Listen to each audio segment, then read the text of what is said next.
Bismillahirrahmanirrahim. مسجد أصحاب الكهف منادو. Assalamualaikum warahmatullahi wabarakatuh. Alhamdulillahirabbil alamin. Alhamdulillahilladzi anzala sakinata fi qulubil mu'minin liyazdadu imanan ma'a imanihim. Allahumma shalli ala sayidina Muhammad wa ala ali sayyidina Muhammad. Qala Allah ta'ala bil Qur'anil Karim, a'udzu billahi minasyaitonir rajim. Laqad ja'akum rasulun min anfusikum 'azizun 'alaihi ma 'anittum harisun 'alaikum bil mu'minina raufur rahim. Fa in tawallaw faqul hasbiyallahu la ilaha illahu 'alaihi tawakkaltu wa huwa rabbul 'arsyil 'azim. Wa qala ta'ala wa innaka la'ala khuluqin 'azim.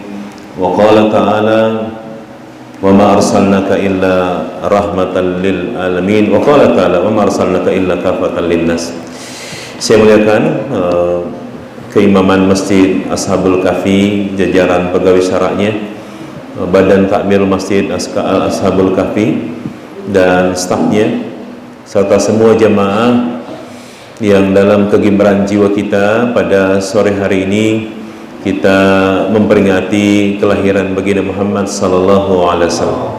Allahumma salli wa sallim wa barik alaihi wa ala alihi. Kita bersyukur Allah masih beri kekuatan, kesehatan, dorongan keimanan sehingga mudahlah langkah-langkah kaki kita menuju masjid ini, dan selama kita berada di masjid ini dalam ma'rifah kita kepada baginda Muhammad SAW, semoga dihitung sebagai orang-orang yang cinta kepada beliau sallallahu alaihi wasallam. Salam salam semoga sampai kepada ahli keluarganya yang suci, sahabat-sahabatnya yang diridhoi, umatnya yang dirahmati, diberkahi hingga zaman. Amin ya rabbal alamin. Ibu sekalian, sebelum saya membahas tentang pesona kehidupan baginda Muhammad SAW, mari lebih dahulu kita bersalawat sama-sama. Ya Nabi salam alaika, ya Rasul salam alaika, ya Habib salam alaika, salawatullah alaika. Sekali lagi, ya Nabi salam alaika, ya Rasul salam alaika, ya Habib salam alaika, salawatullah alaika. Anta syamsun, anta badrun, anta nurun fawqa nuri, anta iksiru wa dhalin, anta misbahu suduri. Sama-sama. Ya Nabi salam alaika, ya Rasul salam alaika, ya Habib salam alaika, salawatullah alaika. Allahumma salli wa sallim wa barik wa ala alihi. Jemaah yang dirahmati Allah Subhanahu wa taala, ketika kita terhubung kepada lelaki agung, ya, Al-Mustafa khairul bariyah, khairu man yamshi ala qadami, kepada dia yang diutus oleh Allah Subhanahu wa taala sebaik-baik makhluk Allah, sebaik-baik mereka yang berada di atas permukaan bumi ini. Dia adalah Rasul tercinta yang tidak akan sempurna syahadat kita kecuali menyebutkan namanya. Asyhadu an la ilaha illallah wa asyhadu anna Muhammadan Rasulullah. Jadi tidak akan sempurna syahadat kita Bagaimana kita bisa masuk ke dalam gerbang Islam kecuali harus menyebutkan nama baginda Muhammad sallallahu alaihi wasallam. Dia yang Allah Subhanahu wa taala pilihkan Makkah sebagai tempat lahirnya dan Madinah sebagai tempat dia berhijrah, Makkah dan Madinah. Dan Nabi sallallahu alaihi wasallam adalah seseorang yang disentuhkan pada semua alam. Karena Allah berfirman, "Wa ma arsalnaka illa rahmatan lil alamin." Tidaklah kami utus engkau Muhammad kecuali menjadi rahmat bagi semua alam. Ya, saya akan berbagi bagi sekalian tentang semua alam ini. Pertama dengan alam jin. Ya, dengan alam jin. Bahwa Nabi sallallahu alaihi wasallam itu pernah mendatangi satu lembah di kota Mekah yang Allah Subhanahu wa taala perintahkan kepadanya untuk membacakan Quran kepada sekelompok jin yang ada di lembah itu.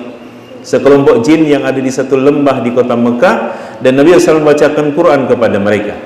Maka ketika Nabi bacakan Quran itu, Allah Subhanahu wa taala hadirkan peristiwanya di dalam Al-Quran. Qul uhiya ilayya annahu istama'a nafarun minal jinni faqalu inna sami'na Qur'anan 'ajaba yahdi ila rusdi fa'amanna bih.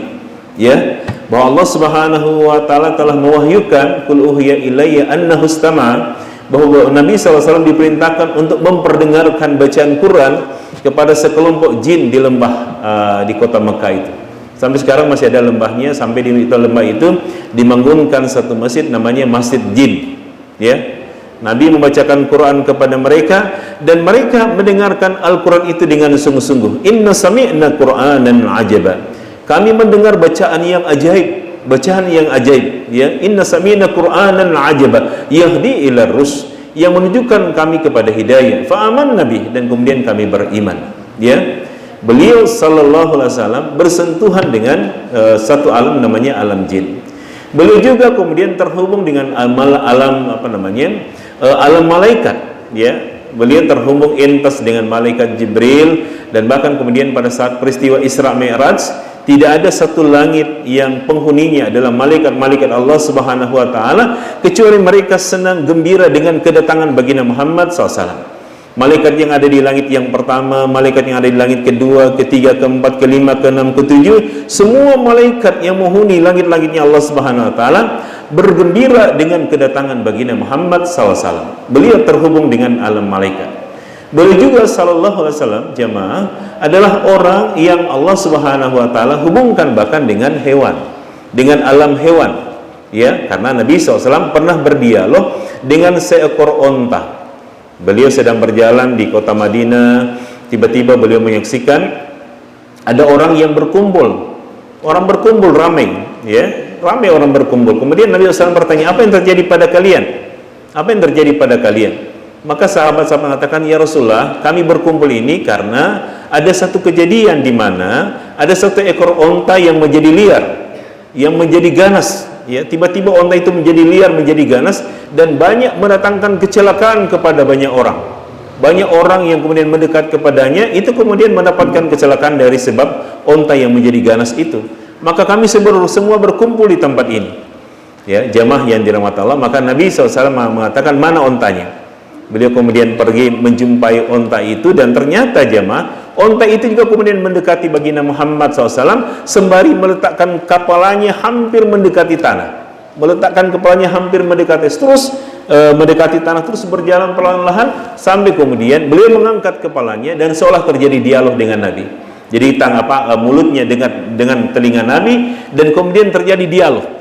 Ya, seperti onta itu sedang berbicara langsung dengan baginda Muhammad SAW, dan Nabi mengatakan kepadanya sesuatu. Ya, ada dialog antara Nabi dengan onta itu. Jadi sangat dekat. Padahal onta ini adalah onta yang sudah menjadi buas, menjadi ganas, yang banyak mendatangkan kecelakaan. Tapi ketika Nabi SAW datang, dia datang merunduk terus sampai di hadapan baginda Muhammad SAW. Maka kemudian sesudah onta itu kemudian tenang, ya, ditenangkan oleh baginda SAW, kemudian onta itu kembali pada tempatnya. Nabi bertanya, ya, siapakah pemilik onta ini? Siapakah pemilik onta ini? Maka kemudian tiba-tiba di antara sahabat yang berkumpul di kota Madinah itu, yang ramai, yang heboh jamaah, keluarlah seorang sahabat. Dia keluar kemudian menjumpai baginda Muhammad SAW dalam keadaan pucat, dalam keadaan dia takut. Karena Nabi SAW mengatakan, serius, siapa pemilik onta ini? Maka dia kemudian mendekati baginda Muhammad SAW. Kemudian Nabi mengatakan begini, kalimat yang Nabi katakan kepada pemilik onta ini, ya. Nabi mengatakan bahwa tadi ontamu ini mengeluhkan kepadaku tentang apa yang kau lakukan padanya. Tadi itu onta mengeluhkan kepadaku. Dia mengatakan bahwa engkau telah memberikan pekerjaan, beban-beban yang sangat berat kepadanya, akan tetapi engkau tidak memberikan makanan yang cukup untuknya. Jadi engkau pekerjakan ia, engkau berikan beban yang berat kepadanya, ya, tetapi engkau tidak memberikan makanan yang baik untuknya. Dia mengeluhkan kepadaku, itulah sebabnya dia menjadi ganas, dia menjadi buas, dan dia menyerang manusia. Engkau telah berlaku zalim kepada onta ini. Maka jamaah yang dirahmati Allah Subhanahu wa taala, sahabat ini kemudian segera menyatakan bahwa dia dia menyesal, dia menyadari terhadap apa yang dilakukan terhadap makhluk Allah, terhadap onta yang meski onta itu dimilikinya, dia sudah berikan pekerjaan, beban-beban berat, tapi dia tidak memberikan makanan yang cukup. Maka sejak saat itu dia berjanji, onta ini dia tidak kasih kerja lagi, onta ini tidak lagi dia kasih beban lagi, pokoknya onta ini tinggal makan saja. Pokoknya makan saja, ya, tidak ada pekerjaan untuk onta ini. Karena dengan sebab onta ini saya mendapatkan nasihat dari baginda Muhammad SAW. Jadi jamaah, Nabi pun terhubung dengan alam hewan. Kalau pertama dengan alam jin, Nabi membacakan Quran kepada sekelompok jin. Yang kedua dengan alam malaikat, dengan para malaikat-malaikat Allah SWT yang menyambut Nabi dengan kegembiraan. Demikian juga Nabi terhubung dengan hewan. Beliau mampu berdialog. Jadi bukan hanya Nabi Sulaiman alaihissalam yang mampu berbicara dengan hewan, misalnya dengan semut dalam surat An-Naml, tetapi baginda Muhammad SAW pun mampu berbicara dengan hewan. Bagaimana dengan tumbuhan? Ternyata Nabi SAW pernah berdialog dengan satu pohon kurma yang ada di dalam Masjid Nabawi. Ya, suatu ketika jemaah sekalian, ketika para sahabat sedang ramai sedang melaksanakan sholat, ya kalau tidak salah waktu itu sholat Jumat, karena beliau berkhutbah resmi. Sedang berkumpul sahabat mendengarkan khutbah baginda Muhammad SAW. Firman-firman Allah, ujaran-ujaran beliau yang suci tersebar kepada mereka. Mereka serius. Tiba-tiba jemaah sekalian, konsentrasi mereka berpindah. Kenapa? Karena pada saat mereka mendengarkan khutbah Nabi, ternyata mereka mendengar bunyi tangisan. Bunyi tangisan seperti bunyi tangisan seorang anak yang merindukan ibunya. Mereka mencari, ada hanin, ada bunyi tangisan yang mereka cari-cari di mana. Padahal mereka dalam keadaan sedang mendengarkan khutbah baginda Muhammad SAW. Ya, mereka terganggu. Mereka cari-cari di mana arah tangisan ini. Kalau mencari anak-anak, tidak ada anak yang menangis. Ya, mereka mencari-cari. Pandangan mereka kemudian tertuju, ya, pendengaran mereka terfokus kepada bunyi tangisan yang keluar dari satu pohon kurma yang ada di dalam Masjid Nabawi, ya, penopang Masjid Nabawi. Nah, jamaah yang dirahmati Allah Subhanahu wa taala, Nabi menyadari bahwa sekarang sahabat tidak lagi mendengarkan apa yang beliau sampaikan, tidak mendengarkan firman Allah, tidak menyampaikan hadis-hadisnya yang suci, tapi para sahabat terfokus mendengarkan bunyi tangisan yang juga beliau dengar. Maka jemaah beliau turun dari mimbarnya, dan kemudian itu kurang lebih jarak antara mimbar beliau dengan pohon kurma itu jaraknya kurang lebih 1,5 meter. Maka beliau turun dari mimbarnya, kemudian bergerak berjalan sedikit, dan kemudian menenangkan satu pohon kurma. Ya, kenapa pohon kurma ini kemudian terdengar tangisan? Nabi tahu keluar tangisan dari situ. Ternyata jemaah sekalian, ada orang yang sudah mengusulkan Nabi dibuatkan mimbar, yang selama ini posisi mimbar Nabi SAW hanyalah tumpukan batu, dan beliau kemudian ketika berkhutbah selalu meletakkan tangannya pada pelepah kurma yang ada di sampingnya. Jadi meletakkan, ya. Sekarang ketika sahabat sudah buatkan mimbar untuk Nabi yang jaraknya 1,5 meter di sebelah kanannya, maka Nabi tidak lagi meletakkan tangannya pada pelepah kurma itu, ya, yang ada pohonnya. Dia tidak lagi meletakkan. Maka ketika Nabi berkhutbah di mimbar yang baru, ternyata keluar tangisan dari dalam pohon itu. Keluar tangisan dari pohon itu. Kemudian Nabi SAW mengatakan bahwa hendaknya engkau diam, tidak menangis, karena engkau akan menjadi satu dari pohon kurmaku di dalam surganya Allah Subhanahu wa ta'ala. Subhanallah. Maka tidak ada lagi keluar tangisan dari pohon kurma. Jadi Nabi berdialog dengan sebatang pohon kurma yang ada di dalam Masjid Nabawi. Subhanallah. Nah, sudah 4 jamaah. Dengan alam jin terhubung, dengan alam malaikat terhubung, dengan hewan berdialog, dengan onta Nabi SAW terhubung. Beliau kemudian berdialog dengan pohon. Subhanallah, ini saya tidak mendengar nabi-nabi sebelum baginda SAW itu berdialog dengan pohon, tapi beliau berdialog dengan pohon dan berjanji pohon itu akan menjadi satu pohon kurmanya di surganya Allah Subhanahu wa taala. Dan kemudian bahkan beliau terhubung dengan para ruh anbiya war rusul, ya, ruh para nabi-nabi dan rasul jemaah sekalian pada saat beliau melaksanakan Isra Mi'raj, ya, sedang bersandar di Ka'bah bersama dengan sepupunya Ja'far bin Abi Talib dan pamannya Hamzah. Tiba-tiba datang Jibril alaihissalam membawa Nabi ke sumur Zam-Zam. Di sana terjadi pembedahan, dikeluarkan hatinya, dibersihkan dengan air Zam-Zam, dibersihkan rongga dadanya, dibersihkan dengan air Zam-Zam, dimasukkan kembali bersamaan dengan dimasukkan nur dan hikmah dalam dada Nabi SAW. Kemudian dengan Nabi mengatakan, aku melihat satu kendaraan seperti bigal antara keledai dan bigal, ya, yang bersayap berwarna putih. Dan kemudian aku dan Jibril menaiki kendaraan itu. Pertama kami terbang menuju Madinah, Yasrib, kemudian ke Tursina, tempat Musa menerima wahyu 10 perintah Allah, dan kemudian kami terus ke Yerusalem, tempat kelahiran Isa al-Masih ibn Maryam. Ketika aku tiba di Yerusalem itu jemaah, di Baitul Maqdis, maka kemudian Jibril mengatakan kepadaku bahwa wahai Muhammad, engkau sudah dinantikan oleh para ruh anbiya wa rasul di dalam Masjidil Aqsa. Di Masjidil Aqsa yang sedang terjadi pertempuran itu jemaah, ya, maka kita berjuang untuk menjaga Masjidil Aqsa karena dia adalah tempat di mana Nabi SAW melakukan hijrah dan satu dari 3 masjid yang disucikan, ya.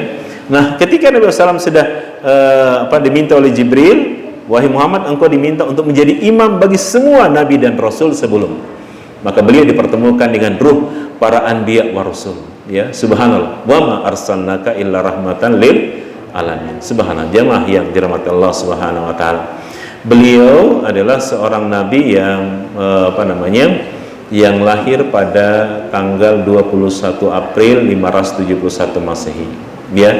Tetapi kelahiran kalau saya baca dalam kitab Berjanji adalah kelahiran, dan banyak hadis lainnya yang menyebutkan bahwa kelahiran yang kemudian menakjubkan, ya, yang penuh dengan hal-hal yang ajaib menyertai kelahirannya, ya. Kelahiran baginda Muhammad sallallahu alaihi wasallam, runtuhnya 14 balkon, ya, utama di Persia, ya. Pada saat itu kemudian muncul satu bintang yang dia dinantikan sebagai bintang Ahmad oleh orang-orang Yahudi yang ada di Madinah, ya. Kemudian matinya, padamnya api yang disembah oleh orang-orang Majusi, para penyembah api, yang api itu kemudian hidup, tidak pernah mati, tidak pernah padam selama 1000 tahun. Tapi kemudian ketika Nabi lahir, tiba-tiba api itu kemudian menjadi padam, ya. Ada banyak keajaiban. Kalau dalam kitab Berjanji disebutkan bahkan kemudian malam kelahiran Nabi SAW, Siti Aminah ini bermimpi ditemani oleh ayah ibundanya Musa, Yukabat, dan kemudian ditemani juga oleh Siti Maryam. Siti Maryam bersama dalam kesepenanggungan bersama dengan Siti Aminah yang melahirkan baginda Muhammad sallallahu alaihi wasallam dengan semua kemuliaan, ya, dengan semua kemuliaan.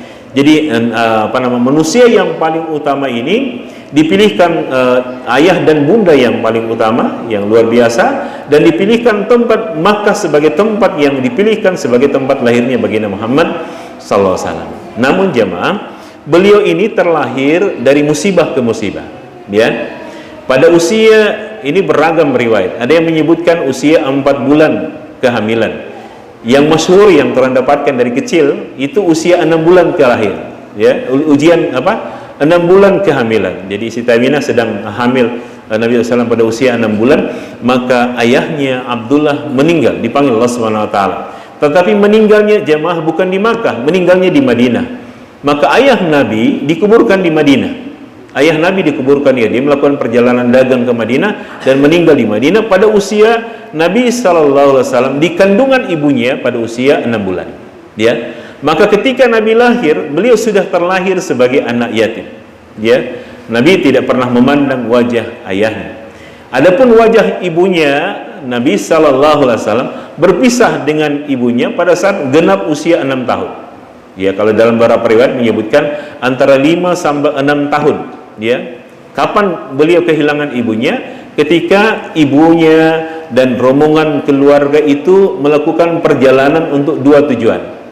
Pertama, mengajak Nabi untuk berziarah ke makam ayahnya yang ada di Madinah. Yang kedua, Siti Aminah, ibu sekalian, Siti Aminah ini adalah ayahnya orang Mekah, ibunya orang Madinah.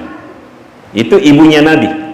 Jadi Nabi ini sebenarnya sudah punya struktur nasab yang sumbernya juga dari Madinah. Jadi ibu Nabi yang bernama Siti Aminah itu ayahnya orang Mekah, ibunya orang Madinah. Maka rombongan keluarga ini berangkat dengan 2 tujuan: berziarah kubur Abdullah yang dikuburkan di Madinah, dan sekaligus bersilaturahmi dengan keluarga besar yang ada di Madinah. Keluarga ibunya dari sebelah nenek Nabi, lewat jalur ibunya itu orang Madinah. Mereka bersilaturahmi di sana. Sesudah ziarah kubur, bersilaturahim, dan ketika pulang mendekati kota Mekah ada satu tempat namanya Abwa. Disitulah Nabi SAW sentuhan pertama musibah pada beliau. Ya, subhanallah, usia 6 tahun ini, seperti anak ini nih, ya, usia 6 tahun. Itu Nabi SAW sudah kemudian menjadi yatim piatu sempurna.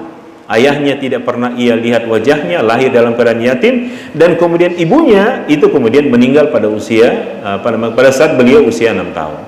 Saya melihat itu dalam satu pencerahan yang disampaikan oleh Habib Umar bin Hafiz, ya, guru semua para habaib yang ada di Indonesia, ya. Yang gurunya tadi dibacakan ratibnya tadi, Abdullah Al-Haddad, ya, itu beliau masih turunan dari Abdullah Al-Haddad, ya, para habaib, para habib-habib yang mereka adalah keturunan baginda Muhammad SAW. Nah, begitu. Jadi ketika Nabi berada di Abwa, inilah sentuhan musibah pertama, dan kemudian jemaah terjadi pertemuan mata, ya, mata yang bersih, indah, suci itu dengan wajah ibunya yang melemah, yang pada saat akan meninggal, menjelang kematian. Kemudian sang ibu mengatakan kepada Nabi SAW, ada kalimat yang kemudian saya tersentuh. Ibunya mengatakan begini kepada Nabi sebelum meninggal, dia, wa in sahama absartu fi manami anta tubasu ilal amami. Jika benar yang aku lihat dalam mimpiku, wahai anakku. Nabi ini akan berpisah, akan meninggal ibunya ini. Tapi ibunya masih mengatakan, jika benar yang aku lihat dalam mimpiku, wahai anakku, engkau akan menjadi pemimpin bagi semua manusia. Ya, jadi mimpi-mimpi, gambaran-gambaran tentang masa depan baginda Muhammad SAW itu sudah ada dalam benak, ya, dalam jiwa ibunya baginda Muhammad SAW. Dan kemudian ibunya mengatakan bahwa yang aku tinggalkan adalah kesucian, ya, dan namaku pasti akan disebutkan, ya, secara abadi, dan aku tinggalkan adalah kesucian. Dan benar sampai hari ini kita masih menyebutkan nama Aminah binti Wahab adalah ibunda baginda Muhammad SAW. Dan bahkan beliau, saya pernah melihat ada dalam satu hadis, beliau SAW itu kemudian selalu mendapatkan kesempatan berziarah ke makam ibunya. Dia masih tahu di mana ibunya dimakamkan, dan beliau berziarah, dan setiap beliau berziarah beliau menangis. Sampai sahabat terheran, lima bakaita ya Rasul, kenapa engkau menangis ya Rasul? Nabi mengatakan, tahukah kalian yang dikuburkan di sini adalah ibundaku Aminah binti Wahab. Beliau datang berziarah menangis. Beliau mengatakan, aku merasakan ketergantungan kasih sayang seorang anak kepada ibunya.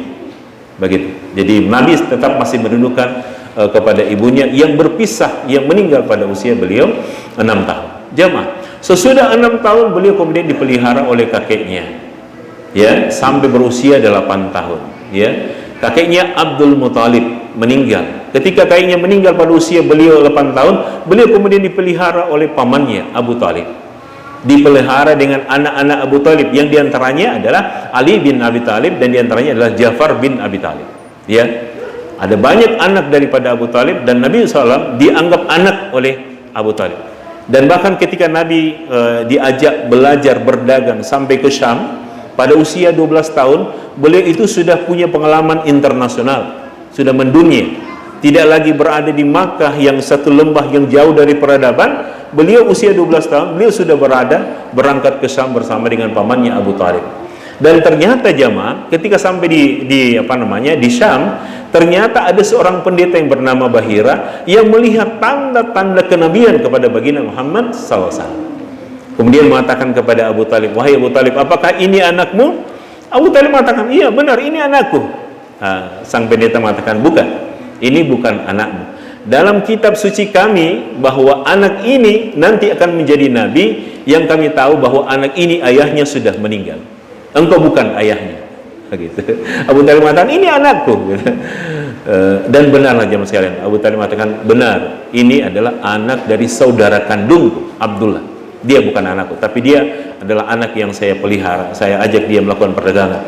Maka pendeta Bahir itu mengatakan, segera engkau pulang, kembali ke kota Mekah, karena aku khawatir orang-orang, ya, orang-orang Yahudi mengetahui tentang keadaannya, mereka akan mencelakai dia di sini, ya, karena mereka tidak menghendaki ada nabi yang Allah hadirkan dari kalangan Arab, ya, itu kebencian mereka. Segera kembalikan dia ke kota Makkah. Nah, jemaah yang dirahmati Allah Subhanahu wa Ta'ala. Jadi usia 12 tahun diajak berdagang, kemudian beliau pada masa mudanya ya, ikut dalam Hilful Fudul, perjanjian orang-orang yang melawan kezaliman di Makkah ini. Di Makkah itu jemaah sekalian ada seorang pembesar yang melakukan kezaliman. Ada orang bawa barang ke Makkah, dia ambil barangnya, dia bilang mau jual, nanti kalau sudah laku dia bayar. Ternyata dia ambil barangnya, sudah laku, uangnya dia tidak berikan, dirhamnya dia tidak berikan kepada orang itu. Dan kemudian berkumpul pemuda-pemuda terbaik kota Mekah, diantaranya adalah baginda Muhammad SAW. Mereka membuat sumpah yang kemudian mereka akan lawan kezaliman itu, ya, itu namanya perjanjian Hilful Fudul. Masih remaja sudah bersedia untuk membela kebenaran, masih remaja sudah ikut serta dalam pertempuran, masih tidak pada pertempuran langsung, ya, beliau sudah bersama ketika terjadi pertempuran antar Quraisy dan Bani Kinanah. Dan Nabi SAW ternyata masih remaja, beliau terjaga. Beliau tidak mengikuti kegiatan-kegiatan yang kemudian ada unsur jahiliyah di kota Makkah. Beliau pernah senang hendak turun gunung mengembala kambing ini. Beliau hendak senang ikut serta. Ternyata ketika sampai di tempat pesta besar itu, beliau Allah SWT jadikan kantuk. Jadi maka kemudian pesta berlangsung sepanjang malam, beliau datang langsung tertidur, dan beliau terjaga nanti kemudian pada saat waktu duha. Datang lagi keinginan, kesempatan yang kedua untuk ikut serta di pesta-pesta besar anak-anak muda, jemaah. Ternyata beliau kemudian Allah Subhanahu wa Ta'ala buatkan kantuk tidak ikut dalam pesta itu, dan ketika beliau bangun lagi pada saat dimana sudah waktu duha. Jadi sama sekali tidak sentuhkan dengan kemaksiatan, dengan hura-hura, dengan gebiar-gebar, dengan pesta pora yang terjadi pada anak muda pada saat itu. Sampai kemudian beliau Allah Subhanahu wa Ta'ala pilihkan Siti Khadijah sebagai teman hidupnya, belahan jiwanya, yang Nabi SAW melamar Siti Khadijah itu dengan 20 ekor onta, hasil perdagangan beliau yang telah diajarkan oleh pamannya. Nah, jemaah yang dirahmati Allah Subhanahu wa Ta'ala, mari kita lihat, ini waktu saya berbatas ya, mari kita lihat terhadap pesona pada semua yang ada pada baginda Muhammad SAW. Pertama, ya, tentang wajah. Tentang wajah, saya menemukan hadisnya begini, ya. Wajah Nabi SAW itu, kalau di dalam kitab perjanjian disebut sebagai kalbadri fi tamami, seperti purnama dalam kesempurnaan.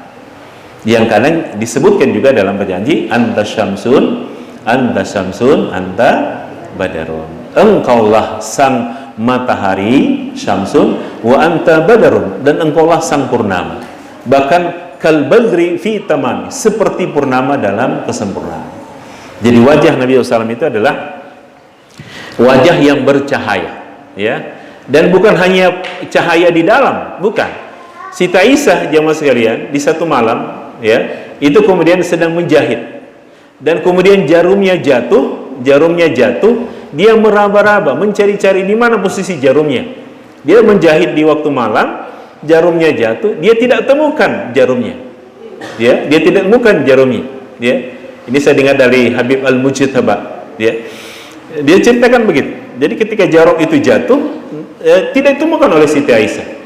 Maka kemudian ketika malam hari itu Nabi SAW masuk ke rumahnya memberi salam, habis selesai daripada bermajelis dengan para sahabatnya, masuk ke dalam rumah, maka rumah itu kemudian tiba-tiba menjadi bercahaya dari cahaya wajah baginda Muhammad SAW, dan kemudian Siti Aisyah menemukan kembali di mana posisi jarumnya. Nah, gitu. Jadi jemaah ini tidak butuh lampu sebenarnya kalau Nabi SAW. Jadi ketika masuk, wajahnya adalah wajah yang bercahaya. Ya, beberapa sahabat mengatakan begini, coba saya sampaikan hadisnya. Ada sahabat yang menyatakan, ma ra'ina manzar kama ra'ina wajhaka ya Rasulullah. Tidak ada puncak keindahan pemandangan yang ingin terus kami pandang sebagaimana keindahan wajahmu ya Rasulullah. Jadi wajah yang paling indah, wajah yang paling tampan, wajah yang paling mendatangkan kerinduan untuk kita kemudian terus memandangi. Kalau dalam beberapa kitab sirah disebutkan bahkan man ra'aka yas'ad. Barang siapa memandang wajahmu langsung bahagia. Jadi melihat wajah Nabi itu, kalau ada orang yang lagi susah, ada orang yang kemudian punya masalah, ada orang yang kemudian hatinya merasa sedih, jamaah, ketika berjumpa dengan Nabi, memandang wajah Nabi, man ra'aka yas'ad. Barang siapa memandang wajahmu langsung bahagia, langsung sa'adah, langsung kebahagiaan muncul dalam jiwa memandang wajah baginda Muhammad SAW. Seorang sahabat yang bernama Abu Hurairah radhiyallahu anhu, Abu Hurairah mengatakan bahwa ya Rasulullah, ketika aku pandang wajahmu maka langsung meningkat ruhaniaku kepada Allah Subhanahu wa taala, langsung bertambah keimananku kepada Allah, ya. Jadi melihat wajah Nabi langsung bertambah keimanan, ya. Melihat wajah baginda Muhammad SAW langsung hilang kesedihan. Melihat wajah Nabi SAW adalah puncak keindahan pemandangan. Dan bahkan sahabat sering membandingkan antara memandang purnama, ada bulan purnama, dengan wajah Nabi. Mereka mengatakan bahwa wajahmu lebih bercahaya daripada purnama. Atau Jabir bin Abdullah mengatakan, jamaah begini, mengatakan bahwa tidak aku lihat wajahmu ya Rasul kecuali basaman, kecuali aku lihat engkau dalam keadaan tersenyum. Jadi wajah yang tersenyum, wajah yang bercahaya, wajah yang indah, wajah yang memandangnya langsung hilang segala duka, itulah wajah baginda Muhammad sallallahu alaihi wasallam. Subhanallah. Dan wajah ini jemaah sekalian, kita berharap kan kita pandang nanti di padang mahsyar. Kapan itu jemaah sekalian? Karena Nabi mengatakan begini, ya, beliau mengatakan, aku menantikan kalian, inni muntazirukum alal haud. Aku menanti kalian di telaga. Ya, aku menanti kalian di telaga. Jadi bukan di telaga di Gorontalo. Ada orang Gorontalo di sini? Bolo Hollandalo? Oh ada. Nah, ada atau banyak? Banyak atau dadata? Bongamila. Ya. Jadi bukan di telaga Gorontalo. Karena saya orang Gorontalo. Saya orang Gorontalo. Ustaz Dias orang mana? Ini orang Betawi. Tapi istrinya orang Gorontalo. Ya. Di Gorontalo itu ada kecamatan Telaga yang sekarang sudah mekar jadi 3 kecamatan. Ya, Telaga Biru dan kecamatan Tenilo. Nah, saya orang Telaga. Nah, Nabi mengatakan begini, inni muntazirukum alal haud. Aku menanti kalian di telaga.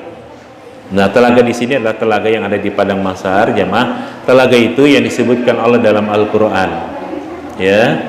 Inna a'tainaka al-kautsar. Qidam baqa mukhalafatuhu lil hawa